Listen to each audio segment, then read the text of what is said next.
আসসালামু আলাইকুম। So officially আমি একটা জিনিস নিয়ে অ্যানাউন্সমেন্ট দিছিলাম টেলিগ্রাম আমাদের যে চ্যানেল আছে সেটা ছিল যে প্রফেশনাল প্যান টেস্টিং এর একটা ফ্রি কোর্স 70 ঘন্টা অ্যাজিউম করলেও এরা হয়তো ডিউরেশনে হিসাব করলে 100 ঘন্টা প্লাস যাবে। সো আমি বলে দিয়েছি কি কারণে ক্লাসটা লেট হচ্ছে। সো এখন থেকে ক্লাস আসবে, বাট এটা রেগুলার বেসিসে না, এটা হচ্ছে একদিন গ্যাপ দিয়ে দিয়ে আসবে যাতে এখানে ব্যাপারটা হচ্ছে যা আমি কনসেপ্ট শিখাবো সেইগুলো A to Z অ্যাকচুয়ালি কেউ শিখাবে না। বাট আমি বলবো কোন ফোকাস এরিয়াতে আপনাকে রিসার্চ করতে হবে, আপনাকে বেশি বেশি রিসার্চ করতে হবে। অ্যান্ড এই যে ব্যাপারগুলো আমি বলবো এগুলো অ্যানালাইজ করার জন্য সময় লাগবে এবং রিসার্চ করে আরও অ্যাডভান্স কনসেপ্টগুলো বোঝার জন্য জাস্ট মাঝখানে একদিন গ্যাপ। অ্যান্ড অবশ্যই নোট করবেন। সো আমাদের আহ, এটা কাদের জন্য কোর্সটা একদম বেসিক্স, একদম বিগিনার্স, সাইবার সিকিউরিটি নিয়ে ওদের কোনো ধারণা নেই কিন্তু শুরু করতে চায়, কোন জায়গা থেকে শুরু করতে হবে জানা নেই, এটা তাদের জন্য কোর্সটা। একদম আমরা শুরু মানে শূন্য থেকে যেটাকে শুরু করা বলে, ওই শূন্য থেকে আমরা মূলত শুরু করব। সো এইটা নিয়ে আমরা জানবো। সো আমরা শুরু করা যাক। তো শুরুর আগে কিছু ইম্পর্টেন্ট কথা আমি অলওয়েজ বলি এবং সেটা আমি বলবো আবারও। তো সেটা হচ্ছে যে অবভিয়াসলি কিছু নোট টেকিং সফটওয়্যার আছে, রাইট? কিছু নোট টেকিং সফটওয়্যার আছে যেগুলো আমরা ইউজ করব। সো নোট টেকিং সফটওয়্যারের মধ্যে একটা হচ্ছে নোশন, এটা হচ্ছে ওয়েব বেস একটা সফটওয়্যার, সেটা আপনি ইউজ করতে পারেন। অথবা একটা হচ্ছে অবসিডিয়ান, এটা হচ্ছে ডাউনলোড করে আপনাকে করতে হয়। তো অবসিডিয়ানটা আমি সাজেস্ট করি কারণ অবসিডিয়ান আমি নিজে ইউজ করি। অবসিডিয়ানের চ্যাপ্টার ওয়াইজ, যেমন প্রোগ্রামিং নিয়ে আমি একটা ডিরেক্টরি বানাতে পারি, ডিরেক্টরির ভেতরে আমি ফাইল রাখতে পারি, ওইখানে ওই মানে অবসিডিয়ানের ভেতরেই নোট লেখা যায়, ইমেজ এড করা যায়, ভিডিও এড করা যায়, ইচ্ছা মতো অনেক কিছু করা যায়, টেক্সট বড় করা যায়, হাইলাইট করা যায়। সো আমি সাজেস্ট করি অবসিডিয়ান। নোট টেকিংটা ইম্পর্টেন্ট কারণ এই জিনিসপাতি অ্যাকচুয়ালি মানুষ কদিন পরে, বেশি হলে 2-3 মাস মনে থাকবে। নোটটা পরে আবার আমি এগুলো মেমোরাইজ করতে পারবো, কারণ আমার তো আবার সম্ভব নেই জিনিসপাতি আবার নতুন করে স্ক্র্যাচ থেকে শেখা। সেই জন্য নোটটা অবশ্যই করতে হবে। তো নোট টেকিংয়ের ব্যাপারটা আমরা অবশ্যই গুরুত্ব সহকারে নেব। তো আমরা এখন সাইবার সিকিউরিটি যে কনসেপ্ট যেটা আছে ওইটাতে আসা যাক। সাইবার সিকিউরিটি কথাটা যখন বলে এই জিনিসটা কি, সেটা হচ্ছে আমাদের স্লাইড। সো এই স্লাইডটা আমরা মূলত ইউজ করবো। তো ফুল স্ক্রিন করে এলাম, নোটবুক এলাম দিয়ে এটা বানাইছি। সো এটা ম্যানুয়ালি যেসব কিছু বানাইছি এরকম কোনো কিছু না, তো ভাইব কোডিং, দ্যাটস অল। এটা আমি বলে দিই, মিথ্যা লাভ নেই। সো কথা হচ্ছে সাইবার সিকিউরিটি ওয়ার্ল্ডে আমরা এন্টার করতে যাচ্ছি। এন্ট্রি লেভেল রেড টিমিং কনসেপ্ট বলেছি, কিন্তু এন্ট্রি লেভেল রেড টিমিংটা গুরুত্বপূর্ণ। কারণ এন্ট্রি লেভেল মানে হচ্ছে একদম শুরুর দিকে, আমি স্টার্টিং পয়েন্টে আছি। রেড টিমিংটা আবার কি? কারণ সাইবার সিকিউরিটি নিয়ে যখন জানবো তখন রেড টিমিং ব্যাপারটা জানবো, রেড টিমিং, ব্লু টিমিং, অনেক কিছু, অনেক শব্দ আমরা জানতে পারবো। এখন কথা হচ্ছে যখন সাইবার সিকিউরিটি একদম শুরুর দিকে থাকি তখন দুইটা ওয়ার্ড জানতে হয়। একটা হচ্ছে ইনফরমেশন একটা ওয়ার্ড, আর একটা হচ্ছে সিকিউরিটি নামে একটা ওয়ার্ড। এই সিকিউরিটিটা কি আবার ইনফরমেশনটা কি হয়তো মাথা উপর দিয়ে যাচ্ছে, কিছু বোঝা যাচ্ছে না, সমস্যা নেই। বাট আমরা আসলে এই ইনফরমেশন এবং সিকিউরিটি এই দুইটা নিয়ে কাজ করা হয়। কারণ এই দুইটা নিয়ে কাজ করতে করতে অনেক ডিপলি অনেকগুলো ডোমেইন আছে, অনেকগুলা কনসেপ্ট আছে, অনেকগুলা জিনিস আমাদের জানতে হবে। আচ্ছা, একটা কোড এখানে লিখে রেখেছি, সেটা হচ্ছে যে from raw data to national defence, understanding the architecture of security and the ethical hackers who protect it. So এখানে কিছু ওয়ার্ড আছে সেগুলো আমরা আবারও বুঝতে পারছি না, তো সেগুলো সম্পর্কে আমরা আস্তে আস্তে জানবো। তো প্রথমত আমাদের দুইটা ওয়ার্ডের আমরা একটু মিনিংটা বা আমরা পার্থক্যটা বোঝার চেষ্টা করব। সেটা একটা হচ্ছে আমাদের ডাটা এবং আরেকটা হচ্ছে ইনফরমেশন। এখন ডাটাটা কি এবং ইনফরমেশন কি, এই দুইটার মধ্যে আমাদের পার্থক্যটা বুঝতে হবে। ডাটা আসলে র একটা জিনিস, সেটা যে কোনো কিছুই হতে পারে। উদাহরণস্বরূপ আমার ফোন নাম্বারটা র ডাটা, আমি 2+3 যোগ করেছি সেটা একটা র ডাটা, আমার কম্পিউটার আছে এটা আমি কথাটা বলেছি সেটাও একটা র ডাটা, 01 নামে সামথিং আছে সেটাও র ডাটা। কিন্তু এইগুলা যদি আমি একটু মাথায় আনি তাহলে অ্যাকচুয়ালি এগুলা কোনো মিনিং আমাদের দিচ্ছে না। এগুলার মিনিংটা আসলে কি? এগুলা কোনো মিনিং নেই, এগুলা জাস্ট এমনি র কিছু ডাটা আছে, মানে আনঅর্গানাইজড ফ্যাক্টস উইথাউট কনটেক্সট। যেখানে কোনো কনটেক্সট নেই সেখানে আমার কোনো কাজ নেই, এটা হুদাই বা আমি ট্র্যাশ ডাটা হিসেবে বলতে পারি, এগুলো কোনো কাজের না। উদাহরণস্বরূপ আমি ইনপুট হিসেবে কম্পিউটার দিছি, কম্পিউটার তো কম্পিউটার, কিন্তু এটা দিয়ে আমি কোনো কনটেক্সট, এই একটা ওয়ার্ড দিয়ে আমি কোনো কনটেক্সট বুঝতে পারছি না। তো তখন যখন আমি কনটেক্সটটা বুঝতে চাচ্ছি তখন একটা ওয়ার্ড আসে ইনফরমেশন। ইনফরমেশন বলতে তথ্য, এই তথ্য বাংলায় তথ্য বলা হয়। ইনফরমেশন মানে হচ্ছে meaningful data that provides context, understanding and relevance. তাহলে এখানে আমি মিনিংফুল এমন একটা ডাটার কথা বলছি যেটা একটা কনটেক্সট আমাকে দিবে, এটা আমি বুঝতে পারবো এবং এইটার সাথে আরও অনেক কিছু সম্পর্ক আছে। আগের বেলা কম্পিউটার নামে একটা ওয়ার্ড দিছি, কিন্তু আমি একজন ইউজার, আমি বলছি কম্পিউটারকে ইনস্ট্রাকশন দিচ্ছি this is my computer, and say output হিসেবে দিচ্ছে this is my computer and this is an information. এটা একটা মিনিংফুল ডাটা দিচ্ছে। আরও কিছু উদাহরণ দিতে চাই, যেমন আমি কোনো একজন মানুষের উপর রিসার্চ করে তার ফোন নম্বর, তার ইমেইল, তার অ্যাড্রেস অ্যান্ড তার ফ্যামিলিতে কে কে আছে, তারপর তার ফিজিক্যাল লোকেশনটা কোথায়, তার ওয়ার্ক প্লেসটা কোথায়, তার সাথে মানে রিলেশনশিপ কাদের আছে, রিলেশনশিপ বলতে তার ওয়ার্ক প্লেসে কলিগ কে কে, তার কে কে আত্মীয় আছে, এই ধরনের জিনিসপাতি সাধারণত একটা পার্সনের পার্সোনাল ইনফরমেশন। সে এই জিনিসপাতি কখনো বাইরে ডিসকাস করতে চায় না।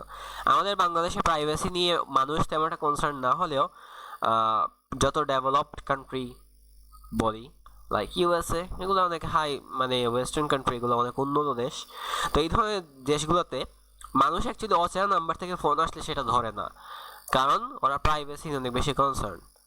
So that's why in generally এই ইনফরমেশনগুলো আমাদের কাছে সেন্সিটিভ না হলে দিস ইজ ইনফরমেশন, এগুলার মিনিং আছে, এগুলো অনেক অনেক সেন্সিটিভ। সো এটা অ্যাকচুয়ালি ডাটা এবং ইনফরমেশনের মধ্যে পার্থক্য। অলরাইট, তো এখন যখন আমরা পার্থক্যটা বুঝে গিয়েছি তখন আমাদের দুইটা ওয়ার্ডের সাথে আবার পরিচয় হতে হবে। একটা হচ্ছে ইনফরমেশন সিকিউরিটি এবং আরেকটা হচ্ছে সাইবার সিকিউরিটি। ইনফরমেশন সিকিউরিটি এবং সাইবার সিকিউরিটি কিন্তু ডিফারেন্ট টার্ম।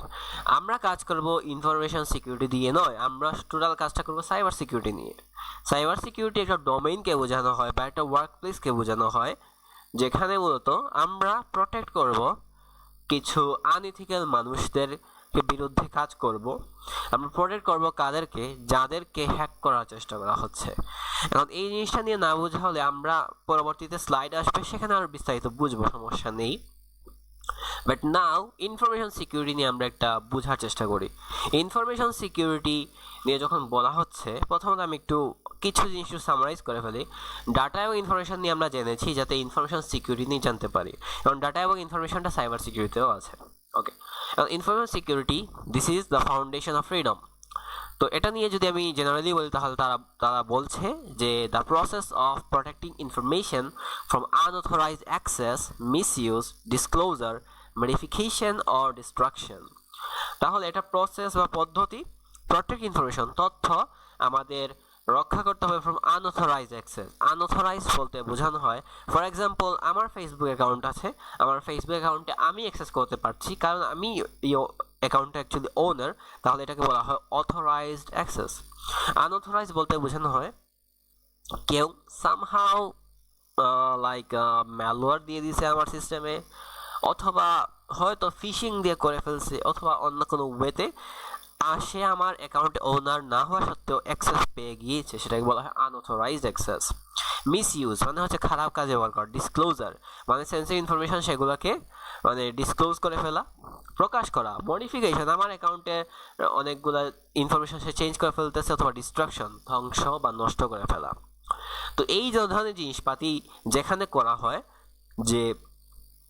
যে ক্ষেত্রে করা হচ্ছে সেটাকে আমি বলবো যে এখানে ইনফরমেশন সিকিউরিটিটা অ্যাকচুয়ালি ফলো করা হয়নি।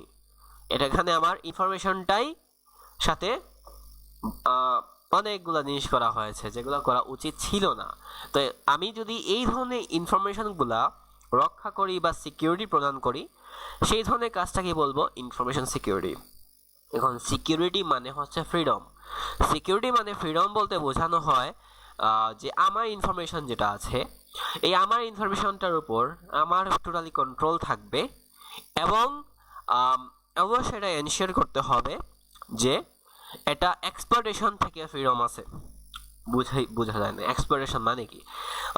খুব সহজে বললে এক্সপ্লয়টেশন বলতে বোঝানো একটা কোডকে, যেই কোডের মাধ্যমে আপনার ইনফরমেশন হ্যাক হতে পারে।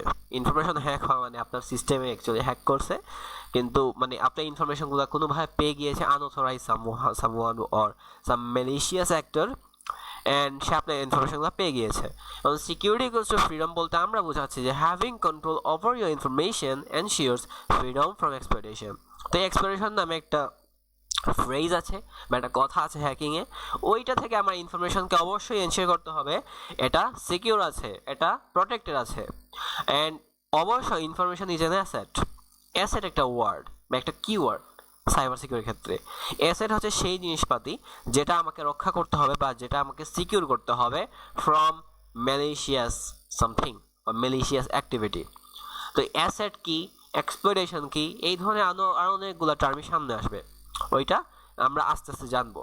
বাট আশা করি এই ইনফরমেশন সিকিউরিটি ব্যাপারটা আমরা বুঝতে পেরেছি। Just wait a moment.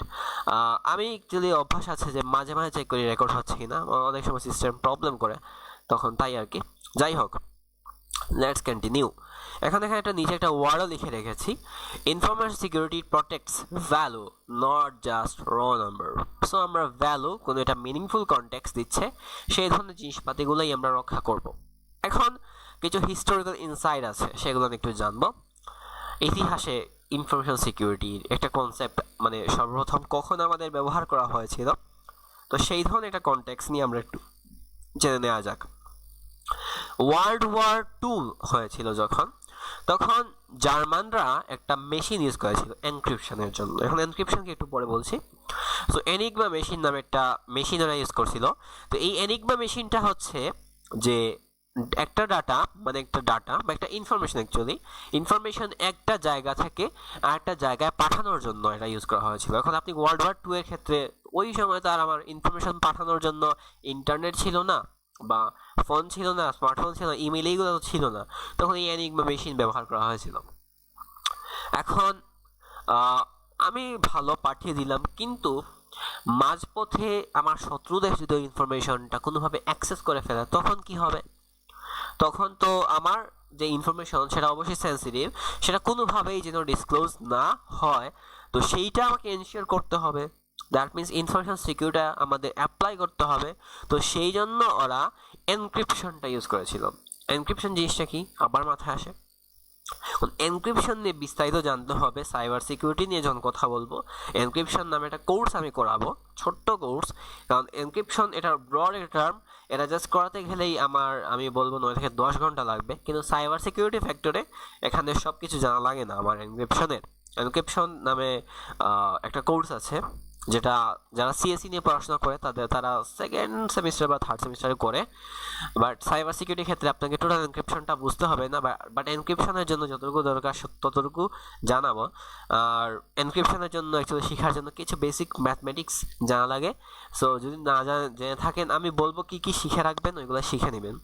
আপনাকে ওই ম্যাথের কোর্সগুলোতে যে মাস্টার হতে হবে এরকম কোনো কিছু না, বাট আমি বেসিক লাইক ম্যাথ কিছু লাইক আমি অ্যালজেব্রার কথা বলবো, প্রবাবিলিটির কথা বলবো, এই ধরনের কোনো কিছু জিনিস। ওকে, সমস্যা নেই। ওকে, এনক্রিপশন মানে হচ্ছে যে আমার একটা ডাটা আছে, এই ডাটাটাকে এমন একটা ফর্মে দেয়া যেটাকে আমি ট্রেজার ডাটা বলতে পারি। মানেটা হচ্ছে এই ডাটাটাকে কেউ যদি কোনোভাবে পেয়েও যায় সে অ্যাকচুয়ালি রিড করতে পারবে না। জাস্ট সামথিং লাইক দ্যাট বলতে পারেন যে ফর এক্সাম্পল আমি আমার পাসওয়ার্ডটা লিখলাম, পাসওয়ার্ডটা হতে পারে আই এম ফুয়াদ বা সামথিং লাইক দ্যাট।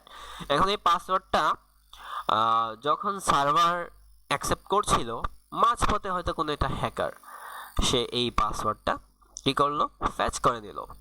তো পাসওয়ার্ডটা ফ্যাচ করার পরে অ্যাকচুয়ালি কাহিনীটা কী ঘটলো, যদি এনক্রিপশনটা এখানে অ্যাপ্লাই না হয় বা ইনফরমেশন সিকিউরিটি অ্যাপ্লাই না হয় তখন দেখা গেল সে আমার পাসওয়ার্ডটা র বা প্লেন টেক্সটটা পেয়ে গেল বা হিউম্যান রিডেবল টেক্সটটা পেয়ে গেল। তো দ্যাট মিনস আমার অ্যাকাউন্ট কম্প্রোমাইজের একটা মানে রিস্ক আছে। এখন যদি এখানে এনক্রিপশন ফলো করা হয়, আর অ্যাকচুয়ালি সিকিউর ওয়েবসাইটগুলোতে অ্যাকচুয়ালি এনক্রিপশন ফলো করা হয়। পাসওয়ার্ডের ক্ষেত্রে একটা ডিফারেন্ট লেভেলের এনক্রিপশন একটা টাইপ আছে যেটা ইউজ করা হয়ে থাকে। এনক্রিপশনে আমরা ব্যাক আসি। তো এনক্রিপশন মানে হচ্ছে এখন আমি যে ডাটাটা আমি সেন্ড করলাম হ্যাকার যেটা আমাদের মানে পেয়ে গেল, ওইটাকে এমন একটা ফরম্যাটে নেয়া যে ফরম্যাটে নেওয়া হলে আমাদের বলা হয় যে একটা ট্রেস ডাটা হয়ে পড়ে। ট্রেস ডাটা মানে এমন একটা ডাটা যেটা অ্যাকচুয়ালি রিভার্স করে প্লেন টেক্সটে আনা যাবে না। আনার ওয়েটা হচ্ছে কি এবং অ্যালগোরিদম নিয়ে জানতে হবে, ওই অ্যালগোরিদম এবং কিটা জানতে হবে। এনক্রিপ্টেড করা হয় কিভাবে? এনক্রিপ্টেড করা হয় কি একটা থাকে, একটা অ্যালগোরিদম থাকে। অ্যালগোরিদম মানে হচ্ছে কোনো একটা কাজ স্টেপ বাই স্টেপ করার প্রসেসকে অ্যালগোরিদম বলা হয়। প্রোগ্রামিং যারা সি দিয়ে শুরু করছিলেন তারা অ্যালগোরিদম নিয়ে খুব ভালোভাবে জানে। অ্যালগোরিদম, ফ্লোচার, সুডো কোড এই ধরনের কনসেপ্টগুলো পড়েছেন। অ্যালগোরিদম মানে হচ্ছে কোনো একটা কাজ স্টেপ বাই স্টেপ করা। তো অনেক ধরনের অ্যালগোরিদম আছে। আমরা আইটি নিয়ে যখন পড়াশোনা করি অনেকগুলো জিনিসপাতি নিয়ে জানি, এই ধরনের জিনিসপাতি আমরা জানবো। আমার সিআইটা প্লেলিস্ট সামনে আসবে, এগুলো নিয়ে বিস্তারিত কথা বলবো, সেটা সমস্যা নেই। তো আমাদের এনক্রিপশনের ক্ষেত্রে কি নামে একটা জিনিস থাকে, এটা অ্যালগোরিদম থাকে, দুইটা অ্যাপ্লাই করে এনক্রিপ্টেড করা হয়। আর এনক্রিপ্টেড করা মানে হচ্ছে এটা একটা ট্রেস ডাটা, এটা রিভার্স করা যায় না, কেউ চাইলেও রিভার্স করতে পারবে না। রিভার্স করার ওয়েটাই হচ্ছে কি এবং অ্যালগোরিদম থাকা লাগবে, আদারওয়াইজ আপনি এটা মানে প্লেন টেক্সটে কনভার্ট করতে পারবেন না, পড়তে পারবেন না। তো এটাই হচ্ছে ইউনিক বৈশিষ্ট্য। এনক্রিপশন তিন ধরনের হয়ে থাকে, বা এটা মানে ক্রিপ্টোগ্রাফির যে কনসেপ্টটা আছে, ক্রিপ্টোগ্রাফির কনসেপ্টটা মূলত এনক্রিপশন। ওকে, তো ক্রিপ্টোগ্রাফি তিন ধরনের হয়ে থাকে। ক্লাসিক্যাল ক্রিপ্টোগ্রাফি, তারপর আপনাদের আছে মডার্ন ক্রিপ্টোগ্রাফি, আর তারপর আছে কোয়ান্টাম ক্রিপ্টোগ্রাফি। তো ক্লাসিক্যাল ক্রিপ্টোগ্রাফিতে লাইক অ্যাসিমেট্রিক, সিমেট্রিক এই ধরনের কিছু ক্রিপ্টোগ্রাফি পড়বেন। আর পাসওয়ার্ডের যে কনসেপ্টটা বলেছে এখানে মডার্ন ক্রিপ্টোগ্রাফিটা ইউজ করা হয়। তো মডার্ন ক্রিপ্টোগ্রাফিতে একটা কনসেপ্ট আছে, সেটা হচ্ছে হ্যাশিং। তো এই হ্যাশিংটা ইউজ করা হয়ে থাকে পাসওয়ার্ডের ক্ষেত্রে। আর আমার একটু কাশি আছে, তো একটু সমস্যা আছে এখনো। তো এই যে মডার্ন ক্রিপ্টোগ্রাফি আছে সেখানে হ্যাশিং নামে একটা কনসেপ্ট আছে।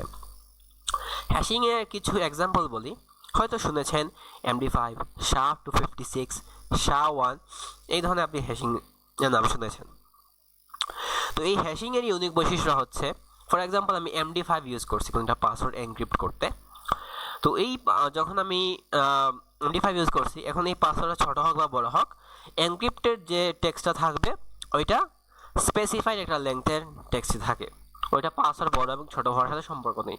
এবং হ্যাশিং হলো ওইটা নন রিভার্সেবল, ওইটা উল্টা করা যায় না। ওইটা উল্টা করা ওইটা হচ্ছে ব্রুট ফোর্সিং করতে হয়। ব্রুট ফোর্সিং মানে হচ্ছে আমার একটা ওয়ার্ড লিস্ট থাকবে, ওয়ার্ড লিস্টটা আমি একটা টুলের মাধ্যমে রান করবো, এটা ম্যাচ করে দেখবে যে কোনটা হ্যাশ ম্যাচ করতেছে, হ্যাশ ম্যাচ করলে আমাদের দিয়ে দেবে। ওকে, তো এগুলো নিয়ে আমরা সামনে জানবো, সমস্যা নেই, কোনো প্যারা হবে না। ওকে, আর আরেকটা হচ্ছে কোয়ান্টাম ক্রিপ্টোগ্রাফি। কোয়ান্টাম ক্রিপ্টোগ্রাফি আমাদের দরকার নেই, কোয়ান্টাম ক্রিপ্টোগ্রাফি আবার শেখার জন্য কোয়ান্টাম মেকানিক্স বা কোয়ান্টাম ফিজিক্স নিয়ে নলেজ থাকা লাগে। আশা করি জিনিসটা বুঝতে পেরেছেন, অনেক অযৌক্তিক কথা বলেছি, সমস্যা নেই। Okay fine, let's go. এখন থ্রেট নামে একটা ওয়ার্ড আছে, এই থ্রেট নিয়ে আমাদের জানতে হবে। থ্রেট জিনিসটা কি? থ্রেট মানে হচ্ছে ক্ষতি। ওকে, ক্ষতিটা আমি বুঝি নাই। Information security employs tools and policies to ensure data against four primary categories of threats. Threats মানে হচ্ছে কোন একটা কারণ, যেই কারণটার কারণে আমার ক্ষতি হতে পারে। উদাহরণস্বরূপ আমি রাস্তা দিয়ে হেঁটে যাচ্ছিলাম, হঠাৎ দেখলাম একটা গাড়ি বা একটা কার আমার দিকে ছুটে আসছে, থামছে না, ব্রেক দিচ্ছে না।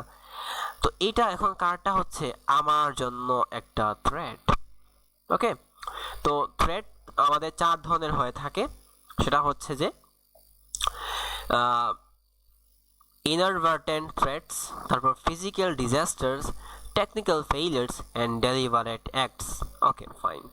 তো প্রথমত ইনঅ্যাডভার্টেন্ট থ্রেটস বলতে বোঝানো হয় human errors, mistakes or negligence. মানুষ দ্বারা তৈরিকৃত কিছু এরর, কিছু ভুল অথবা কিছু জিনিস আছে যেগুলো আপনি ইগনোর করেছেন, তো এই ধরনের জিনিসপাতি ক্ষমার যোগ্য আছে। ফিজিক্যাল ডিজাস্টার, প্রাকৃতিক যে দুর্যোগ যেগুলো আছে ওইগুলা। তারপর টেকনিক্যাল ফেইলিয়ার্স, যে আপনার সিস্টেম বা হার্ডওয়্যার, ফর এক্সাম্পল আপনি অনেক দিন ধরে আপনার কম্পিউটার ব্যবহার করছেন, হঠাৎ করে আপনার এসএসডিতে আগুন ধরে গেছে বা এসএসডিটা চলে গেছে, এটা টেকনিক্যাল ফেইলিয়ার্স এক্সাম্পল। এটাও ক্ষমা করা যায়, এটাও ঠিক করা যায়, এটাও মানা যায়, কিন্তু লাস্টটা কখনো মানা যাবে না। সেটা হচ্ছে যে ইচ্ছাকৃতভাবে যেগুলো করা হয়, ইচ্ছাকৃতভাবে যে অ্যাক্ট, বা আমরা সাইবার থ্রেট বলতে এটাকে কি বুঝি, hacking, espionage, cyber crime and social issues like cyber stalking. প্রথমত, আপনি পারমিশন ছাড়া কোনো একজন মানুষের ওয়েবসাইট, তার সার্ভারে আপনি স্ক্যানিং হ্যানিং এইগুলো করে হ্যাকিং পর্যন্ত করে ফেলছেন, আনঅথরাইজড অ্যাক্সেস নিয়ে নিছেন, এটা হ্যাকিং। এটা একদম মানে ল এর বিরুদ্ধে, পারমিশন ছাড়া করেছেন, সো এটা হ্যাকিং। So, এটা একটা থ্রেটস। কার জন্য থ্রেটস? ওই যার ওয়েবসাইটে হ্যাক করছেন তার জন্য থ্রেটস। এসপিওনেজ, এসপিওনেজ মানে হচ্ছে কার উপর স্পাইং করা, এটা ইচ্ছাকৃতভাবে। উদাহরণস্বরূপ আপনি আমার উপর স্পাইং করছেন, এটা একটা থ্রেটস। তারপর সাইবার ক্রাইম, তো সাইবার ডোমেইনে আপনি যে ক্রিমিনাল অ্যাক্টিভিটিগুলো করবেন, cyber crime and social issues like cyber stalking. Stalking মানে হচ্ছে যে ফলো করা কাউকে, আসলে তার অ্যাক্টিভিটিগুলো দেখতে থাকা। আর সাইবার স্টকিং মানে হচ্ছে অনলাইনে সাইবার ওয়ার্ল্ডে কাউকে স্টকিং করা, ঠিক আছে।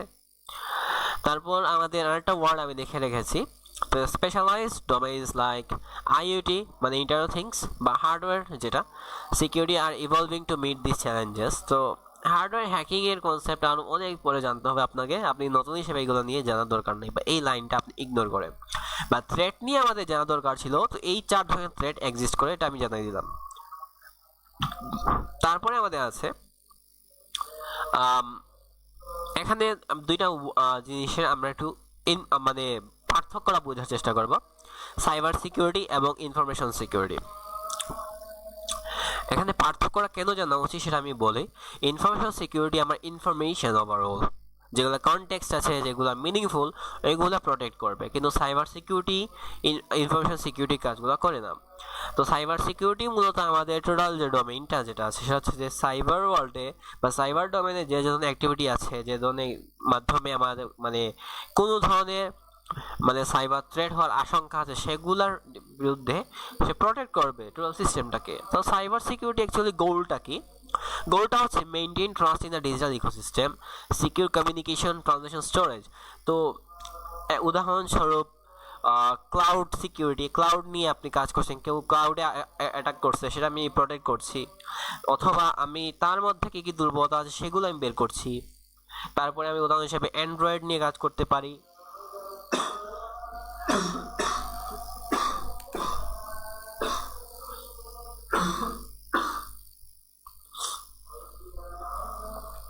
আরও কিছু এক্সাম্পল আছে, যেমন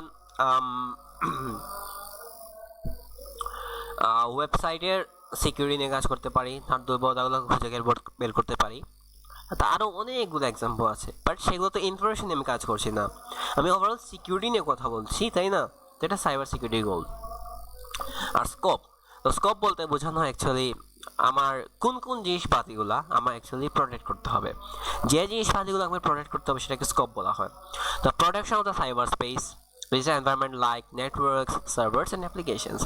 কি ডিস্টিংশন বলেছে একটা, সেটা হচ্ছে unlike general infosec, cybersecurity focuses specially on digital threats and intentional cyber attacks rather than physical security or accidental administrative errors. I guess এটা বুঝতে পেরেছেন। এখন এটা সিআইএ ট্রাইড নিয়ে একটু জানা উচিত আমাদের। তো সিআইএ ট্রাইড এখানে হয়তো কিছু ইমেজ মানে একটু চলে গিয়েছে, তার জন্য একটু ক্ষমা চেয়ে নিব। বাট ওয়েট এ মিনিট, একটু আমরা আরেকটা ফাইল ওপেন করব যাতে আপনাদের বুঝতে সুবিধা হয়। পিডিএফ ওপেন করি। ওকে, এখানে মানে দেখাই ফেলি জাস্ট কুইক আপনাদেরকে। ওকে, ওয়েট আ মিনিট। যে সিআইএ ট্রাইডটা আমরা দেখতে যাচ্ছি, জাস্ট দ্যাটস অল। তো এই সিআইএ ট্রাইডটা আপনি একটু দেখার চেষ্টা করেন। তো সিআইএ ট্রাইডটা হচ্ছে আপনি সাইবার সিকিউরিটি নিয়ে যখন জানবেন তখন সিআইএ ট্রাইড নিয়ে আমাকে জানতেই হবে। তো CIA triad cyber security overall কাজ করে। সিআইএ ট্রাইডের সি মানে হচ্ছে confidentiality, area availability, 3 number integrity. তো কনফিডেন্সিয়ালিটি বলতে বোঝানো হয় যে ensure data is accessible only to authorise individuals. আমার অ্যাকাউন্ট শুধুমাত্র আমি অ্যাক্সেস করতে পারবো, এটা কনফিডেন্সিয়ালিটি আমাকে এনশিওর করতে হবে। কনফিডেন্সিয়ালিটি মেইনটেনের জন্য বিভিন্ন ওয়ে আছে, লাইক এনক্রিপশন, অনেক ধরনের কিছু অ্যালগোরিদম লাইক AES RS, এগুলো অ্যালগোরিদমের নাম, এগুলো ইউজ করি। তারপর অ্যাক্সেস কন্ট্রোল। তো অ্যাক্সেস কন্ট্রোল বলতে বোঝানো হয় যে অ্যাকচুয়ালি কতটুকু কন্ট্রোলস আছে আমার নিজের অ্যাকাউন্টের উপর, সেটা অ্যাক্সেস কন্ট্রোল। লাইক আমি যদি নর্মাল ইউজার হয়, এমন একটা দুর্বলতা ওয়েবসাইটে আছে যে দুর্বলতার কারণে আমি রুট ইউজারের অ্যাকাউন্ট অ্যাক্সেস করতে পারছি, কিন্তু আমি একজন নর্মাল ইউজার, তো সেখানে অ্যাক্সেস কন্ট্রোলের একটা ভার্নাবিলিটি আছে। তো ভার্নাবিলিটি মানে দুর্বলতা। সো এই অ্যাক্সেস কন্ট্রোলের জন্য মাল্টিপ্যাক্টর অথেন্টিকেশন, বায়োমেট্রিক্স বা ফিঙ্গারপ্রিন্টিং, ডাটা লেভেলিং করা হয়। অ্যাভেলেবিলিটি বলতে বোঝানো হয় যে আমার ইনফরমেশন আমি যখন চাই তখন আমি দেখতে পারবো, কোনো কারণে এটা যেন নষ্ট না হয়, ঠিক আছে, মানে কোনো কারণে এটা যদি আমি আনঅ্যাভেলেবল না হয়, এটা অ্যাভেলেবিলিটি, ঠিক আছে। সো কিছু methods, firewalls, DDoS protection, redundancy, load balancing, এগুলোর মাধ্যমে আমাদের এটা মানে এনশিওর করা হয়। তো ফায়ারওয়ালস হচ্ছে একটা ওয়াল বা একটা ভার্চুয়াল ওয়াল, জাস্ট এক্সাম্পল। তো সেই ওয়ালের কাজটা হবে যে আমাদের আনঅথরাইজড যত ট্রাফিক আছে বা আমি ম্যালিশিয়াস যত ট্রাফিক আছে ওইগুলোকে ব্লক করবে, তো ম্যালিশিয়াস আইপিগুলোকে ব্লক করবে। ডিডোস, ডিডোস মানে হচ্ছে ওই যে কিছু বোর্ড দিয়ে আমাদের মানে ফেক ট্রাফিক দেওয়া হয় ওয়েবসাইটটাকে আমাদের স্লো করার জন্য বা ওয়েবসাইটটাকে ডাউন করার জন্য, তো এই ডিডোস প্রোটেকশনটা দেয়। তো ডিডোস জিনিসটা নিয়ে আমরা সামনে আমি আরও ডিটেলসে বলবো, বাট আপাতত এতটুকু জেনে রাখেন। তারপর রিডান্ডেন্সি আর লোড ব্যালেন্সিং। লোড ব্যালেন্সিংটা ওই যে অনেক বেশি ট্রাফিক যখন হয়ে যায় তখন লোড ব্যালেন্সারটা ইউজ হয় যাতে আমি ট্রাফিকটা একটু কন্ট্রোল করা হয়। ইন্টিগ্রিটিটা হচ্ছে যে আমার ডাটা মানে কোনোভাবে যদি সিস্টেমে কোনো প্রবলেম হয় সার্ভারে আর কি, বা কোনোভাবে হ্যাকও হয়, যদি আমার ডাটা যেন নষ্ট না হয়, অ্যাকুরেট হয়। আর কোনোভাবে যদি নষ্ট হয়েও যায় তাহলে কি যেন হয় না, মানে এটার জন্য একটা ব্যাকআপ থাকে যেন, ঠিক আছে। সো আমার ডাটাগুলো অ্যাকুরেট থাকবে, নষ্ট হবে না, চেঞ্জ হবে না। আর যদি নষ্ট হয়ে যায় বা লস্ট হয়ে যায় এটার জন্য একটা ব্যাকআপ যেন থাকে। তো মেথডসটা হচ্ছে হ্যাশিং, এখানে ইউজ করা হয় চেকসামস, কিছু ডিজিটাল সিগনেচার্স ইউজ করা হয়ে থাকে। আশা করি বুঝতে পেরেছেন সিএ রাইটটা। সো আপনারা সিএ রাইটটা নিয়ে আরও বেশি রিসার্চ করবেন তাহলে বুঝতে পারবেন। ওকে ফাইন, আশা করি বুঝতে পেরেছেন এতটুকু। দ্য আর্কিটেকচার অফ ট্রাস্ট, আমরা এখানে ব্যাক করা যাক। এখন the architecture of trust, okay fine. Security is not just about locking doors, it's about proving who holds the key and recording who opened the door. Okay fine, এখানে দুইটা important term নিয়ে আমরা জানবো, একটা হচ্ছে অথেন্টিকেশন আর একটা হচ্ছে রিপুডিয়েশন। ওকে, অথেন্টিকেশনটা কি আর রিপুডিয়েশনটা কি, এটা অ্যাকচুয়ালি সিআইএ ট্রাইডের অন্তর্ভুক্ত না, বাট দুইটা important term as a cyber security researcher, cyber security learner আপনার জানা উচিত বা জানতে হবে অ্যাকচুয়ালি। অথেন্টিকেশন বলতে বোঝানো হয় confirms the identity of users and systems before granting access tools, digital passwords, tokens. একটা অ্যাকচুয়ালি আপনাকে যখন মানে আপনাকে একটা সিস্টেমে অ্যাক্সেস দিয়েছি, কিন্তু ওইখানে আপনার অ্যাক্সেসটা দেওয়ার আগে আপনি মানে হচ্ছে আমি অ্যাকচুয়ালি কনফার্ম করতে চাই আপনার আইডেন্টিটিটা কি, মানে আপনার পরিচয়টা কি, এর আগে আমি অ্যাক্সেস দিব না, এটাকে বলা হয় authentication. Non repetition ensures that either the sender or receiver can deny the participant communication. For example, আমি আপনার সাথে কথা বলছি, এখন এটা হতে পারে যে আপনি আমার চ্যাট লিস্টটা ডিলিট করে দিয়েছেন, তারপর বললেন যে আমার সাথে আপনার কোনো কথাই হয় নাই, মেসেজ ডিলিট করে দিয়েছেন। তো নন রিপিটিশনটা এনশিওর করবে যে আমার সাথে কমিউনিকেশন আপনার হয়েছে, অবশ্যই আপনি আমার সাথে কথা বলেছেন। ওকে, তো এটা কীভাবে করা হয়ে থাকে? Implementation, digital signatures and secure audit trails. তো ডিজিটাল সিগনেচার্সটা আপনি এভাবে চিন্তা করতে পারেন যে কিছু ইউনিক বৈশিষ্ট্য যেটা একটা থেকে আলাদা করে। এই ডিজিটাল সিগনেচারটা আপাতত এই এক্সাম্পলটা মাথায় রাখেন, ভবিষ্যতে আমরা ডিজিটাল সিগনেচার নিয়ে আমরা কথা বলবো। Okay fine, okay fine. এখন এই হ্যাকিং নিয়ে যখন কথা বলছি, আমরা হ্যাকিং নিয়ে এখন আমরা কথা বলা যাক, হ্যাকিং নিয়ে আমরা একটু জানা যাক এখন। বিফোর দ্যাট আবার একটু চেক করি। ওকে ফাইন, হ্যাকিং নিয়ে একটু কথা বলতে হয় এখন, সেটা হচ্ছে যে এটা ইতিহাসটা কিভাবে আসছিল। সো এটা মূলত আমাদের 1960 সালে সর্বপ্রথম আসছিল, বাট ডেফিনিশনটা আমাদের হ্যাকিং কি বলে? ডেফিনিশন হচ্ছে hacking is simply exploring and exploiting weaknesses in systems or networks to gain access or control. মানেটা হচ্ছে সহজ ভাষা আমরা এক্সপ্লোর করব, দুর্বলতা যেগুলো আছে সেগুলোকে খুঁজে বের করব, তারপরে এক্সপ্লয়েট মানে হচ্ছে হ্যাক করার আগের ধাপ। তো এটার পিস অফ কোড, আসলে এটা এই পিস অফ কোডটাকে ইউজ করার মাধ্যমে সিস্টেমে আমরা অ্যাক্সেস পেয়ে যাই, যেটা একটু দুর্বলতাকে কাজে লাগিয়েই করা হয়েছে। তো দুর্বলতাকে কাজে লাগিয়ে আমি হ্যাক করে ফেলছি এবং সেটার মাধ্যমে আমি অ্যাক্সেস এবং অথবা কন্ট্রোল পেয়ে গিয়েছি। সেটা হচ্ছে হ্যাকিংয়ের একটা ফর্মাল ডেফিনিশন, এটা খুবই সহজ একটা ডেফিনিশন। এখন সম্ভবত 1960 সালের দিকে এই যে the term hacker original refer to skilled programmers and technologically enthusiast not criminals. MIT নিয়ে আমরা অনেকেই জানি, অনেকের স্বপ্ন হচ্ছে এমআইটিতে পড়াশোনা করা, আমারও এক সময় ছিল। সো এমআইটিতে 1960 সালের দিকে কিছু হার্ডকোর প্রোগ্রামাররা ছিল। ওই সময় সি প্রোগ্রামিং ল্যাঙ্গুয়েজ নামে কিছু ছিল না, ওই সময় বি ল্যাঙ্গুয়েজ নামে কিছু ছিল। পিওর এটা বাইনারি ল্যাঙ্গুয়েজ, পিওর বাইনারিতে সব কিছু লেখা লাগতো। ওকে, তো ওই ধরনের সময় মানুষগুলা প্রোগ্রামিং ল্যাঙ্গুয়েজ যেহেতু ছিল না, সরাসরি অ্যাকচুয়ালি কার্নেল লেভেল ল্যাঙ্গুয়েজ ছিল। কার্নেল হচ্ছে এটা অপারেটিং সিস্টেম একদম কোর, মানে হচ্ছে আপনি সফটওয়্যার ছাড়া যেটা চিন্তা করেন, আপনার অপারেটিং সিস্টেমে কোনো সফটওয়্যারটা নাই, তখন যে জিনিসটা আছে সেটা হচ্ছে কার্নেল। কার্নেল হচ্ছে কোনো একটা অপারেটিং সিস্টেমের কোর বা মেইন, আপনি একটা সেন্ট্রাল থাকা একটা জিনিস বলতে পারেন। তো এই কার্নেল লেভেল ল্যাঙ্গুয়েজ ছিল আমাদের বি ল্যাঙ্গুয়েজ, এবং সেটা অ্যাকচুয়ালি অনেক কঠিন একটা ল্যাঙ্গুয়েজ। ইভেন আমিও পারবো না, সত্যি বললে আমি যদি এখন চেষ্টা করি, আমি সারা জীবন লাগলো এটা শিখতে পারবো না। আর এটা এখন কেউ ইউজও করে না। তো এত জিনিয়াস মানুষজন ছিল, তারা ওই সময় হ্যাকার বলে তাদেরকে বোঝানো হতো যারা অনেক জিনিয়াস প্রোগ্রামার ছিল। রিয়েলিটি চেক যদি বলি, মানে কিছু মিথ আছে। মিথটা হচ্ছে hacker means he is a criminal, সে খারাপ কাজ করবে, কিন্তু this is totally wrong actually. তাহলে এত সম্মান আমাদেরকে করে মানুষ কেন? আমরা কেন কাজ করছি, এতদিন ধরে টিকে আছি কেন আমরা করতে চাচ্ছি? কারণটা হচ্ছে hacking is legal with permission. আমরা পারমিশন ছাড়া করি না, পারমিশন নিয়ে করব, ঠিক আছে? So reality check, not all hackers are criminals, while media portrays hacking as negative, ethical hacking is a legitimate legal profession. বুঝতে পেরেছেন আশা করি। তারপরে আমরা যদি কথা বলি ক ধরনের হ্যাকার আছে, ইন জেনারেলি 3 ধরনেরই হ্যাকার আছে: white hat, black hat, grey hat. White hat the হিরোয়ের সাথে চিন্তা করতে পারেন, যে সিনেমাতে যে হিরো আছে হঠাৎ করে আসবে, তারপর রক্ষা করবে সবাইকে, অ্যাকচুয়ালি সেই রকম। যে ইথিক্যাল প্রফেশনাল, ইথিক্যাল মানে হচ্ছে যে ন্যায়সঙ্গত, ন্যায়ের পাশে আছে। So test systems with permission to fix vulnerabilities, সে সিস্টেমগুলোকে টেস্ট করবে যাতে অ্যাকচুয়ালি ভালনারেবিলিটি মানে হচ্ছে দুর্বলতাগুলোকে সে ঠিক করে। Habitat, cyber security firms, government bug bounty প্রোগ্রামসে সে অ্যাকচুয়ালি কাজ করে। তো সাইবার সিকিউরিটি ফার্ম আছে, সরকারের জন্য কাজ করে।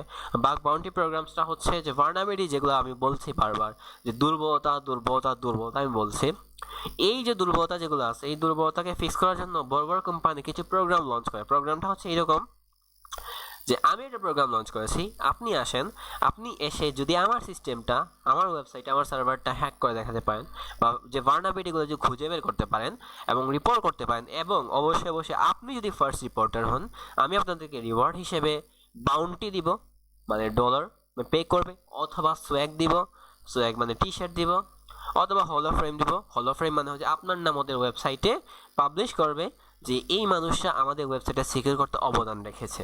ওকে, তারপর ব্ল্যাক হ্যাট মানে ভিলেন, যে নিজের স্কিলটা ইউজ করে মানুষের ক্ষতি করার জন্য শুধুমাত্র। তারপর গ্রে হ্যাটটা হচ্ছে মানে একদম মাঝামাঝি, সে যে শখের বসে করে, কখনো ভালো কখনো খারাপ। May find vulnerabilities without permission বা report them for recognition reverse rather than malicious use, মাঝামাঝি একটা অবস্থানে আছে আসলে, ঠিক আছে? এখন ইনফরমেশন ওয়ারফেয়ার নিয়ে একটু কথা বলতে হয়। এখন এই যে ইনফরমেশন ওয়ারফেয়ার যেটা আছে, এটা অ্যাকচুয়ালি কি, এটা বোঝা উচিত। ইনফরমেশন ওয়ারফেয়ারটা হচ্ছে ইনফরমেশন নিয়ে যুদ্ধ অনলাইনে হচ্ছে, ইনফরমেশন নিয়ে আমরা যুদ্ধ করবো। এবং সাইবার, এখন যদি ওয়ার হয়, একটা সময় ছিল আমাদের ওয়ার হতো যে দেশে দেশে, লাইক আমরা দুইটা অনেক বড় বড় ওয়ার দেখেছি, World War I দেখেছি, World War II দেখেছি, অনেক মানুষ এখানে মারা গিয়েছে। এখানে ওই সময় যুদ্ধটা কীভাবে হতো? মিসাইল দিয়ে হয়েছে, নিউক্লিয়ার বোমা দিয়ে হয়েছে। এখন যদি কোনোভাবে World War III শুরু হয়ে যায়, এখন কিন্তু মানে যুদ্ধ এখনও হয় অফলাইনে, আকাশপথে হয়, নদীপথে হয়, তারপর আমাদের নিচেও হয়। বাট এখন যদি World War III কোনোভাবে শুরু হয়, মেজরিটি ওয়ারটা হবে সাইবার ওয়ার। কে মানে কোন দেশের সিস্টেম, কতগুলো সিস্টেম হ্যাক করতে পারছে, কত সেন্সিটিভ ইনফরমেশন লিক করতে পারছে, সেগুলা নিয়েই অ্যাকচুয়ালি ইনফরমেশন ওয়ারফেয়ারটা হবে। ইভলিউশনটা এটা এভাবে হয়েছে যে ট্রেডিশন ইনভলভ এসপিওনেজ, স্পাইং করা হবে, নাও কন্ডাক্টেড ভিয়া ডিজিটাল মিনস, তো সাইবার ওয়ারফেয়ার, রাইট? মানে আমি সাইবার ওয়ারটা শুরু করব, রাইট? কনটেক্সট এরকম যে Nations invest heavily in cyber defence systems for political manipulation and national defence. So এই ব্যাপারটাই হচ্ছে মানে এখন মানে বর্তমানে যে সময়টা চলছে, সে এখন যুদ্ধ হলে সেটা সাইবার ওয়ার হবে, cyber war, total cyber war. আর সাইবার ওয়ার হলে আপনি বুঝতে পারেন অ্যাকচুয়ালি কত মানে সিস্টেম হ্যাক হয়, কত সিস্টেম মানে ইনফরমেশন লিক হয়। তাও যেখানে সেখানে লিক না, সেটা ডার্ক ওয়েবে লিক করে। তো এখানে কিছু ট্যাকটিক্স আছে, কিছু কমন ওয়েজ আছে, লাইক ডেপ্লয়মেন্ট অফ ম্যালওয়্যার হচ্ছে ম্যালিশিয়াস কিছু সফটওয়্যার যেটার মাধ্যমে আপনার সিস্টেমের সাথে অনেক কিছু করা যায়, লাইক ভাইরাসেস ওয়ার্মস। ম্যালওয়্যারের প্রকারভেদ আছে, তারপর এক্সপ্লয়টেশন অফ কমিউনিকেশন নেটওয়ার্কস, তারপর থেফট অ্যান্ড মিসইনফরমেশন ক্যাম্পেইনস। এগুলো কিছু ওয়ে, রাইট? আশা করি বুঝতে পেরেছেন। অ্যান্ড এটার প্রভাবটা অনেক বেশি, মানে অনেক অনেক ক্ষতি এখানে হবে, ঠিক আছে? এখন আমি এটা কথা নিয়ে বলতে চাই, সেটা হচ্ছে যে বর্তমানে এই বিশ্বে কি পরিমাণ সাইবার সিকিউরিটি, মানে সাইবার সিকিউরিটি দক্ষ মানুষ লাগবে, কি পরিমাণ দক্ষ মানুষ লাগবে, এটাকে আপনি যদি চিন্তা করেন যেভাবে বলতে পারেন, প্রতি 29 সেকেন্ডে একটা সাইবার অ্যাটাক হচ্ছে সারা বিশ্বে, প্রতি 29-39 সেকেন্ডে। সো ডাটা ব্রিচের কারণে 150 মিলিয়নে প্রতিটা কোম্পানির মানে লসে যাচ্ছে এরকম বলতে পারেন। এবং এই সাইবার সিকিউরিটি অ্যাকচুয়ালি বর্তমানে যে স্পেন্ডিং সেটা $2 ট্রিলিয়ন পর্যন্ত গেছে। অ্যান্ড স্টিল আমাদের 1 মিলিয়ন প্লাস হ্যাকারের শর্টেজ আছে। এটা 2026 সাল অনুযায়ী 1 মিলিয়ন, 10 লাখেরও শর্টেজ আছে এখনো। এবং এটা অ্যাকচুয়ালি বাড়তেছে দিন দিন। এত তো সাইবার সিকিউরিটি মানুষ কাজ করছে, তবুও এত শর্ট পড়ছে। এটা অবশ্যই শেখা উচিত এই জন্য। অ্যান্ড এটা নিয়ে কেন শেখা উচিত? জাস্ট আপনি শখের বয়ে শিখছেন বা টাকার জন্য, আপনি নিজেকে যদি সেফ রাখতে চান তাহলে আপনার শেখা উচিত। সো নিজেকে সেফ রাখতে চাইলে বেসিক এত ডিটেলস জানা লাগে না, বাট প্রফেশনালি যখন শিখতে চান তখন কিন্তু অনেক ডিপলি শিখতে হবে। ওকে, ফাইন, আশা করি বুঝতে পেরেছেন। এখন সামনে কিছু যাওয়ার আগে কিছু কথা বলতে চাই। আমি হচ্ছে সামওয়ান যে সাইবার সিকিউরিটি অনেক বেশি পেশনেট। আমি কি পরিমাণ পেশনেট সেটা আপনার ধারণারও বাইরে, বা লাইক সাইকো বলতে পারেন। সাইবার সিকিউরিটির জন্য অনেক কিছু করতে পারি আমি। 22 ঘন্টা অফিসে বসার রেকর্ড আছে, সেটা আপনি অবশ্যই করতে পারবেন না, বাট আমি চাচ্ছি যে অন্তত রেগুলার 6 ঘন্টা টাইম দেবেন। 6 ঘন্টা টাইম দেবেন, আমি অনেক ভিডিও রেকর্ড করে দিব, দেখবেন, আমি কিছু চেকলিস্ট দিব, বলবো এই জিনিসটা শিখে নেন, শিখবেন, টাইম দিবেন, রেগুলারলি মেনটেন করবেন। নেক্সট 6 থেকে 8 মাস আমার সাথে থাকেন, এটার লেভেলে পৌঁছাবেন। কারণ আমি এত কিছু ফ্রিতে অফার করছি, কারণটা নাম্বার 1, আমার বাংলা কিছু করার ইচ্ছা আছে। সেকেন্ডলি, আমার নিজেরও মার্কেটিংয়ের দরকার আছে, নিজের একটা কমিউনিটি গ্রোয়ের ইচ্ছা আছে, এই জন্য। অ্যান্ড আমি চাচ্ছি যে বাংলাদেশে ওয়ান অফ দ্য বেস্ট একটা ট্রেনিং ফ্রিতে অফার করতে, তো সেই জন্য। সো নোট অবশ্যই রেগুলারলি করতে হবে, আমার ইনস্ট্রাকশন ফলো করতে হবে। আমার ইনস্ট্রাকশন ফলো না করলে আমি জানি না আমি আপনাকে পড়াতে পারবো কিনা। সো অবশ্যই ইনস্ট্রাকশন আমি যা বলি ফলো করতে হবে। আপনার এক্সট্রা বুঝে আমাকে কোনো কিছু সাজেশন দিতে হবে না, এটা আমি পছন্দ করি না। কারণ আপনি শুরু করছেন, কিন্তু আমি এটা নিয়ে কাজ করছি অনেকদিন ধরেই। ওকে, ফাইন, আমরা একটু সামনে আগানো যাক। তো এখন আমরা যে এথিক্যাল হ্যাকিং, এই ওয়ার্ডটা এত বর্ষ, এথিক্যাল হ্যাকিং মানে কি? আমরা ওই সামনে এথিক্যাল হ্যাকিং হচ্ছে ওই আগে যে আমরা একটা ওয়ার্ড পড়েছিলাম, হোয়াইট হ্যাট হ্যাকার। এই হোয়াইট হ্যাট হ্যাকার আরেকটা নাম হচ্ছে এথিক্যাল হ্যাকার। এথিক্যাল মানে ন্যায়সঙ্গত, যে হ্যাকার অ্যাকচুয়ালি ন্যায়সঙ্গতভাবে কাজ করে, কোনো কারো ক্ষতির জন্য কাজ করে না, ভালোর জন্য কাজ করে, তাকে এথিক্যাল হ্যাকার বলা হয়। A legal form of hacking done to identify potential security vulnerabilities before malicious hackers exploit them. কিছু এক্সাম্পল আছে, পেনিট্রেশন টেস্টিং, এ ধরনের কিছু জিনিস করি। সো এখানে কী কী ক্যারিয়ার আছে এগুলো নিয়ে জানবো, সমস্যা নেই। বাট মিশনটা হচ্ছে যে simulate attacks to strengthen defenses, perform penetration testing, vulnerability assessment and risk analysis. Penetration testing বলতে বোঝানো হয় যে আমাদের এইখানে অ্যাকচুয়ালি পেনিট্রেশন টেস্টিংটাকে প্রথমত vulnerability assessment একটু বলি। vulnerability assessment বলতে বোঝানো হয় কিছু অটোমেটেড টুলস আছে, ওই অটোমেটেড টুলসের মাধ্যমে কিছু vulnerability খুঁজে বের করা। আর এই যে পেনিট্রেশন টেস্টিংটা আছে না, এই পেনিট্রেশন টেস্টিংয়ে বলতে বোঝানো হয়ে থাকে আমার সিস্টেমটা লিগ্যালি হ্যাক করা, vulnerability খুঁজে বের করা, এক্সপ্লয়েট করা, ঠিক আছে? এটা একদম ইনফরমেশন গ্যাদারিং থেকে শুরু করে হ্যাকিং পর্যন্ত যায়। Then implement countermeasures of fixed flow, so standards authorized, certified and bound by strong ethical or legal boundaries. তারপর দ্য ক্যারিয়ার প্যাথ হিসেবে অনেকগুলো জিনিসই আছে। তো এখানে ইন্ডিয়ারটা দিলেও আমি ইন্ডিয়া নিয়ে কিছু বলবো না, বাট আমরা যেটা নিয়ে কথা বলবো সেটা ইন্টারন্যাশনাল। ইন্ডিয়াটা এটা ইমেজে মূলত গুগলই সার্চ করে দিছে, যেহেতু নোটবুক এলএম দিয়ে বানাইছি। এটা বাদ দেন, এটা ইন্টারন্যাশনালি আমি চিন্তা করেন। আমি কিন্তু কখনো বাংলাদেশি জবের জন্য আমি আপনাকে অ্যাপ্রোচ করবো না, আমি বলবো রিমোট জবের জন্য অ্যাপ্লাই করেন। তো the career path, high demand for professionals to ensure financial transactions, personal and government systems. এখন দেখেন ইন্টারন্যাশনালি স্টার্টিং স্যালারি হচ্ছে $80,000, এটা হচ্ছে ইয়ারলি, মানে হচ্ছে এন্ট্রি লেভেল জব। আর যখন আপনি professional experienced, $2,50,000 per year. Okay, common job roles, penetration tester, SOC analyst, vulnerability analyst, mail analyst, security analyst, consult. এগুলো বুঝি নাই, এগুলা কিছু পাথ আছে, এগুলো স্টেপ বাই স্টেপ আছে। কারণ আমি আপনাকে মাইন্ড ম্যাপটা দিব সাইবার সিকিউরিটি, এখন ব্যাপারটা কিভাবে হচ্ছে, কিন্তু আপনি স্টার্টিংটা কিভাবে করবেন। ফাউন্ডেশন নলেজ হিসেবে আপনার হার্ডওয়্যার নিয়ে হালকা পাতলা একটু জানবেন, অপারেটিং সিস্টেম কিছু ফান্ডামেন্টালস জানবেন, আর নেটওয়ার্কিং কিছু ফান্ডামেন্টালস জানবেন। এখন কী জানবেন আমি চেকলিস্ট আরও বিস্তারিত বলবো। তো টেকনিক্যাল স্কিলসে প্রোগ্রামিং আপনি পাইথন, ব্যাশ, জাভাস্ক্রিপ্ট, এসকিউএল, সি++। তারপর টেকনিক্যাল স্কিল হিসেবে লিনাক্সে জাস্ট লিনাক্সটা পিক করেন, আর উইন্ডোজে ফান্ডামেন্টালসটা শিখে নেন। আর প্র্যাকটিসের জন্য এগুলো কিছু দিছে, বাট এগুলো দরকার নেই, সার্টিফিকেশনগুলো আপনি ইগনোর করেন। সার্টিফিকেশন নিয়ে আমরা তখনই ভাববো যখন আমাদের স্কিল আছে, স্কিল আমাদের জন্য এখন নেই। বাট এখানে একটা কিছু কমন টার্মোলজি আছে, তো সেই টার্মোলজি নিয়ে আমরা একটু জানার চেষ্টা করব। তো টার্মোলজি হিসেবে আছে ভালনারেবিলিটি, প্রথমত যেটা নিয়ে আমি বলছিলাম যে weaknesses that can be exploited. তারপর থ্রেট, এন্টিটি এক্সপ্লয়েটিং এ ভালনারেবিলিটি। তারপর হচ্ছে risk, impact or damage resulting from exploitation আছে। তারপর জিরো ডে মানে হচ্ছে এমন একটা ভালনারেবিলিটি যেটা এখন আনডিসকভার, যেটা আপনি ফার্স্ট খুঁজে বের করেছেন, এটাকে বলা হয় জিরো ডে ভালনারেবিলিটি। এক্সপার্ট বলতে বোঝানো কোড বা মেথড। তো ট্রিগার ভালনারেবিলিটি, পেনিট্রেশন টেস্টিং মানে হচ্ছে authorise attack simulation. Script kidding বলতে বোঝানো হয় যে যার নিজের কোনো স্কিল নেই, যে জাস্ট বলবে যে আমাকে একটা টুল দিয়ে দেন, আমি হ্যাক করে দেয়।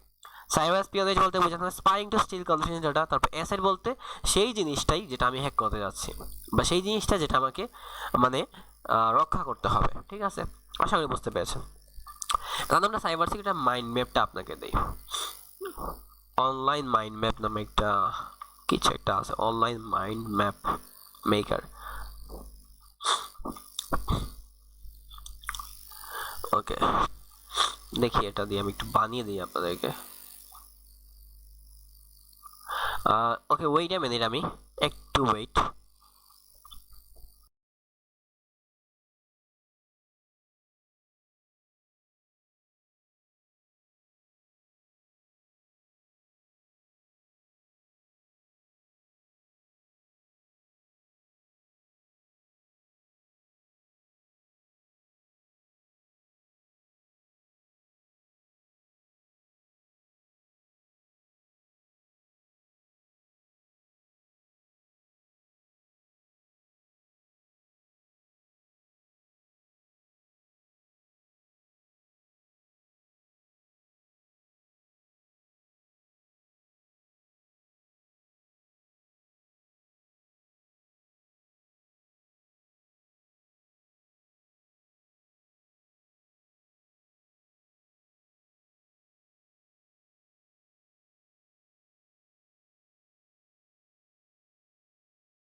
ওকে, আমি জিনিসটা একটু দেখাই আপনাকে, একটু ভালোভাবে ফলো করবেন, ঠিক আছে।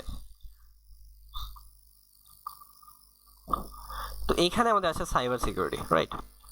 সাইবার সেক সহজ একটু ওয়ার্ডে বলে দিলাম, আর আমি একটু সাইজটা একটু বড় করব। সো এই জন্য এই যে দেখেন, তো এই সাইবার সিকিউরিটি আমাদের এখানে আছে। সো এখানে দুইটা ওয়ার্ড নিয়ে আপনাকে জানতে হবে।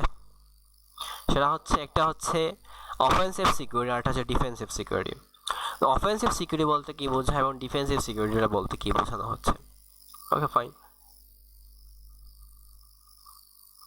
ওয়েট এ মিনিট, আমি একটু ওয়েট এ মিনিট, আমি এখানে আর কিছু জিনিস এড করব।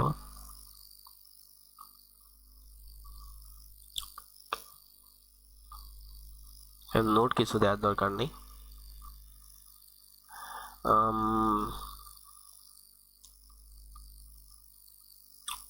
এখানে wait, insert sub sibling note. সেইখানে একটা জিনিস আছে, এটা হচ্ছে অফেন্সিভ সিকিউরিটি। ওকে, তো এই যে অফেন্সিভ সিকিউরিটি আছে, এই অফেন্সিভ সিকিউরিটি আপনি জানতে হবে। কারণটা হচ্ছে যে আপনি যখন সাইবার সিকিউরিটি নিয়ে কাজ করবেন, তো অফেন্সিভ সিকিউরিটিতে মানে এক ধরনের ক্যারিয়ার ফিল্ড আছে, আর ডিফেন্সিভ সিকিউরিটিতে আমাদের এক ধরনের ক্যারিয়ার ফিল্ড আছে, right? Wait a minute, sorry, আমি এই নোটটা একটু বাদ দেই।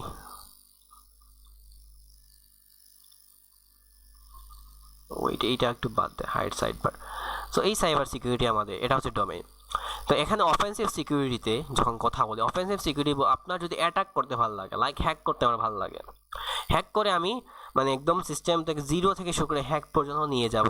তো এই হ্যাকিং পর্যন্ত যখন নিয়ে যাই, তখন আমাদের মূলত কি বলা যায়, তখন আমার এখানে যে ধরনের কাজগুলো করা মানে অ্যাটাক করা হচ্ছে, তো এইটা হচ্ছে আমাদের অফেন্সিভ সিকিউরিটির মধ্যে পড়ে। অফেন্সিভ সিকিউরিটি অ্যাটাক করে। আর যদি আমার ডিফেন্স করতে ভালো লাগে, তখন আমি একটা ওয়ার্ড আছে, সেটা হচ্ছে ডিফেন্সিভ সিকিউরিটি। এটা নিয়ে আমরা কাজ করবো, ঠিক আছে? সো এই ডিফেন্সিভ সিকিউরিটি নিয়ে তখন আমরা কাজ করব, রাইট? তো তখন আমরা ডিফেন্সিভ সিকিউরিটি নিয়ে কাজ করবো। তো এটা অফেন্সিভ সিকিউরিটি আছে, একটা ডিফেন্সিভ সিকিউরিটি আছে। তাহলে তখন আমি এইটা নিয়ে যখন connect to another note, connect এইটাকে এইটার সাথে, wait a minute, sorry, connect, আর এইটাও আমরা কানেক্ট করে দিই। ওয়েট আ মিনিট,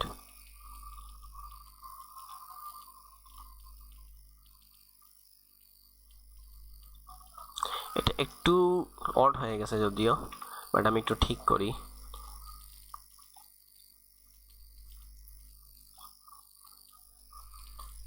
আর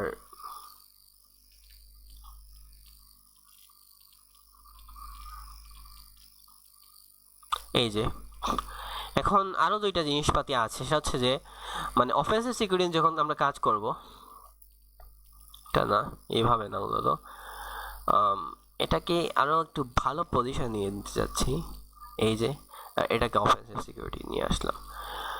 এখন আপাতত এটা লিঙ্ক করে অফ করি। এখন যখন এই অফেন্সিভ সিকিউরিটি নিয়ে ভালো লাগে, তখন আমি রেড টিমিং এর ব্যাপারটা আসে।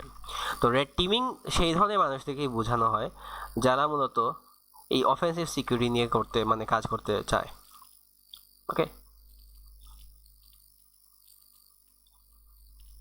ওকে তো রেড টিম কারা করে? রেড টিমিং মানে অফেন্সিভ সিকিউরিটি সেক্টরে যারা কাজ করতে, তাদেরকে বলা হয় রেড টিমার। আর আরেকটা ওয়ার্ড আছে, সেটা হচ্ছে ব্লু টিমার। ওকে, ব্লু টিমার, এটা বলে দেই একটু, সরি।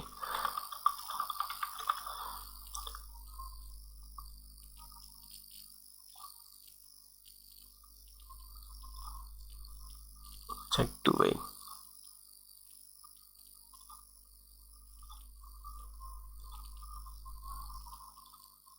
এই যে দেখেন, ব্লু টিমার অ্যাকচুয়ালি কাদেরকে বলা হয়?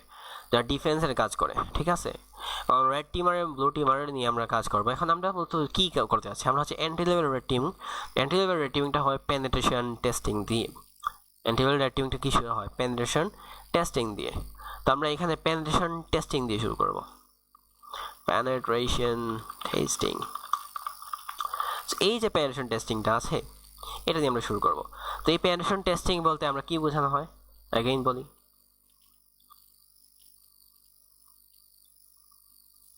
এটা আমরা প্রথমত এটা অফ করে ফেলি, তারপর এখানে নিয়ে যাই, বা এটাকে এইভাবে এখানে নিয়ে যাওয়া হবে। এই যে, তো পেনিট্রেশন টেস্টিং আছে, রাইট? পেনিট্রেশন টেস্টিং মানে হচ্ছে একদম জিরো থেকে শুরু করে আমরা কি করব, জিরো থেকে শুরু করে মানে হ্যাকিং পর্যন্ত নিয়ে যাব, রাইট? তো এই পেনিট্রেশন টেস্টিংটা আমাদের রেড টিমের মধ্যে পড়ে। এখন ব্লু টিমের এক্সাম্পলটা যদি বলি, তো ব্লু টিমিং এটা জবের এক্সাম্পলটা হচ্ছে আপনার সক,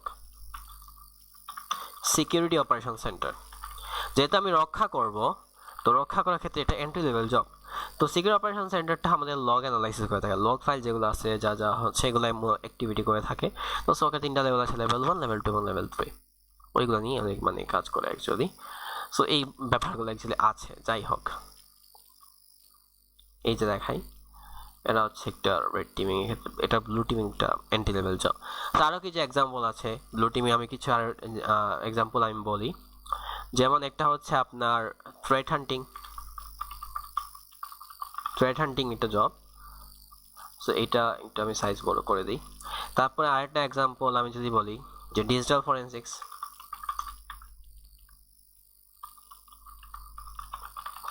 রাইট। তারপর আরও কিছু এক্সাম্পল যদি বলি যে থ্রেট হান্টিং, রাইট। তারপরে আরও কিছু এক্সাম্পল দিই, যেমন আমি যদি বলি সাইবার সিকিউরিটি ইঞ্জিনিয়ার,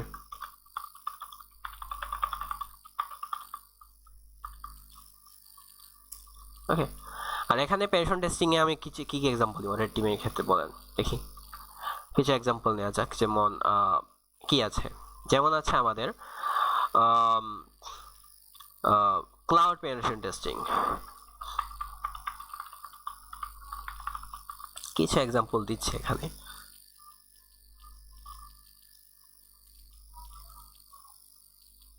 রাইট। তারপরে আরো এক্সাম্পল আছে লাইক অ্যান্ড্রয়েড পেনিট্রেশন টেস্টার। তারপরে আমাদের আছে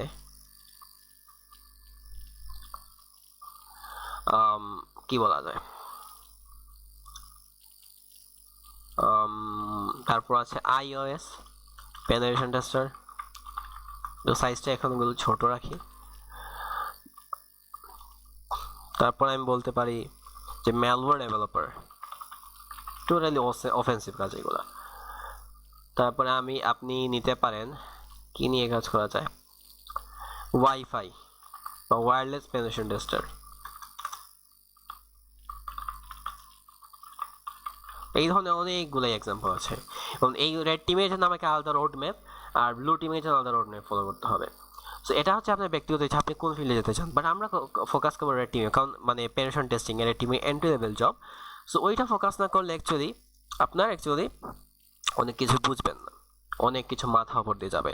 আর এটা যদি ফলো মানে শেষ করতে পারেন, তাহলে আপনি রেড ব্লু যেখানে ইচ্ছা যান সেগুলো আপনি পারবেন। সো এখন কথা হচ্ছে এটা কি কমপ্লিট আমাদের মাইন্ড ম্যাপ? নো, বাট এটা বেসিক বা ফাউন্ডেশনাল লেভেলের জন্য খুবই ভালো। এখন কথা হচ্ছে পেনিট্রেশন টেস্টিং করবো, এখন এইটার জন্য অনেকগুলো ফাউন্ডেশন আছে, সেই ফাউন্ডেশনগুলো কই থেকে করব, কিভাবে করতে হবে বুঝতে পারছি না। শুরু করা যাক তাহলে, ঠিক আছে। এটা এইখানে আমরা আলাদা একটা মাইন্ড ম্যাপ শুরু করতে যাচ্ছি, যে insert child node, insert a root node. তো আমরা একটা নতুন একটা নোড আমরা, সেটা হচ্ছে যে ফাউন্ডেশন নলেজ। অলরাইট, এই ফাউন্ডেশন নলেজ নামে যেটা আছে ওইটা এখানে দেই। এই ফাউন্ডেশন নলেজের ভেতরে আমরা অনেক কিছু লিখব, ঠিক আছে। সেই ফাউন্ডেশন নলেজ, ওকে। এখন কি কি জিনিস এটার মধ্যে থাকবে এটা আমরা একটু দেখে নিই। সো প্রথমত আপনাকে জানতে হবে লিনাক্সের কমান্ড লাইন, এইটা আপনাকে সবার আগে জানতে হবে। তারপরে হচ্ছে আপনাকে জানতে হবে সেটা হচ্ছে যে ক্রিপ্টোগ্রাফি সব কিছু জানতে হবে না। তারপরে আপনাকে যেটা নিয়ে জানতে হবে সেটা হচ্ছে যে উইন্ডোজের ফান্ডামেন্টালস,